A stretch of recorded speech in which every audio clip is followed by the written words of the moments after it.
Hi guys. There's this idea in the book here. This is Tom King's Batman, Volume 3, trade paperback, I Am Bane. That you can fix damaged people through kindness. The book is a contrast between the childhoods of Bane and Batman. Young Bane, young Batman. Young Bane doesn't really have anyone with feminine empathy in his young life, whilst Batman does. Batman has his butler, and Bane has people who brutalise him, who will tell him, they're all men, men who will tell him that what you need to do, Bane, is you need to be the toughest, the strongest, the most vicious. That's how you get ahead in life. Whilst Batman has his butler, who is pretty much a substitute mummy, really. And as the book climatic battle comes to a conclusion, the will of Batman wins out over the will of Bane. Although it's not really explained why a feminised Batman would win in a battle of masculinity over a hyper-masculised, Bane. Let's have a look here and see if Tom King can explain it. For a moment he believed you were done. For a moment he left himself vulnerable. And after that moment, Bane finally understood that though you fall, though you want to fall, though you need to fall, you are never done. Why would Bane leave himself vulnerable? That doesn't really make sense to me. If you look at the book itself, Bane's childhood,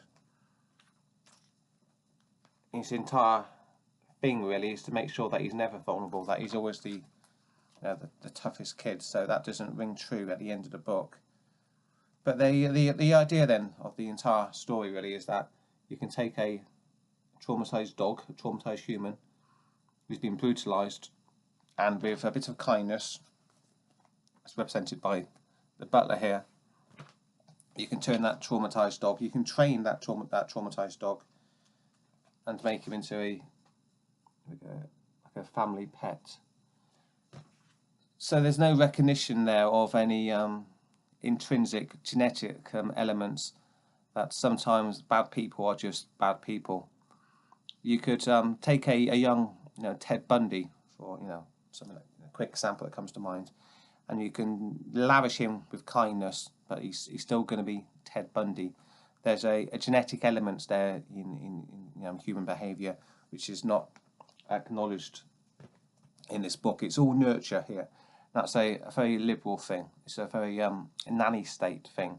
The idea that we can make everyone a better person if we just shower them with enough love and praise and kindness. I don't think that necessarily is true in the real world. But that's a core element of this book.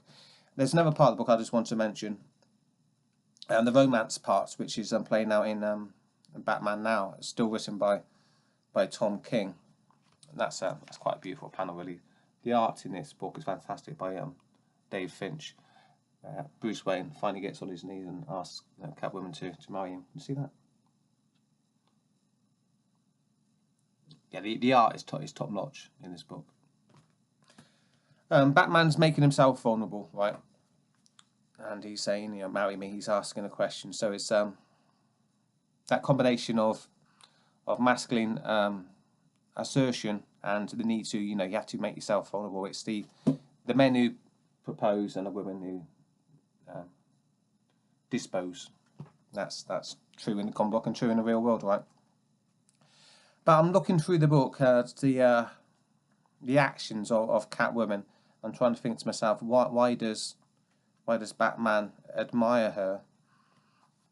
And okay, there's a sexual element there because she's obviously Catwoman in a skin-tight catsuit. Obviously takes good care of herself, but all of her attributes are masculine attributes. She's tough there. She's taking care of 3 of Bane's henchmen.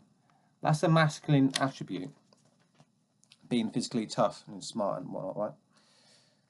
there isn't anything particularly feminine about Catwoman apart from the way that she looks in a cat costume. She's a sexy lady, but she's got a short haircut. She's a tough fighter. She's a man, really. There is no feminine attributes there. She's shown that she's good with children. No. She's shown that she's going to be a good homemaker. No. She lives in a flat surrounded by cats. I'm sure it stinks there. So it's just that that thought striding, thumping, pounding through my mind. That's the gender roles in this book. Well, again, ostensibly being about tradition, are very much confused in a modern liberal sense. That men really don't really know what it is to be a man anymore, and women don't really know what it is to be a woman anymore. And what is a woman? What is a man?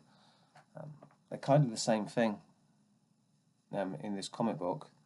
And also that idea that kindness and love can turn that dog into a dog that won't attack your children. When, hey, I wouldn't want that hound anywhere near my kids if I had kids. So, well, whilst I do admire Tom King as a writer, and I'm all about the feels, and that I love to see the romance between Batman and Catwoman being played out, and the art by Finch is awesome. There is that the liberal assumptions which are running through the spine of this comic book, which leave me feeling a bit wary about lavishing it with too much praise. It's a good comic book. It's about as good as you're going to get nowadays. But, well, more questions than answers. Was that a review? I don't know. Hopefully you found it interesting anyway. Looking forward to your comments as always on these videos. Thanks for checking me out. I'll be back tomorrow, probably with some new comic books. What do you think of Tom King's run on Batman? What do you think of the idea that you can turn a good Ted Bundy dog into a good dog? And what do you think of the lack of genuinely feminine attributes possessed by Catwoman, and Batman finding her attractive? Why? Is she going to be a good mum? Or is she just going to be a good boy wonder? Interesting. Cheers. Back tomorrow. See you later. Goodbye.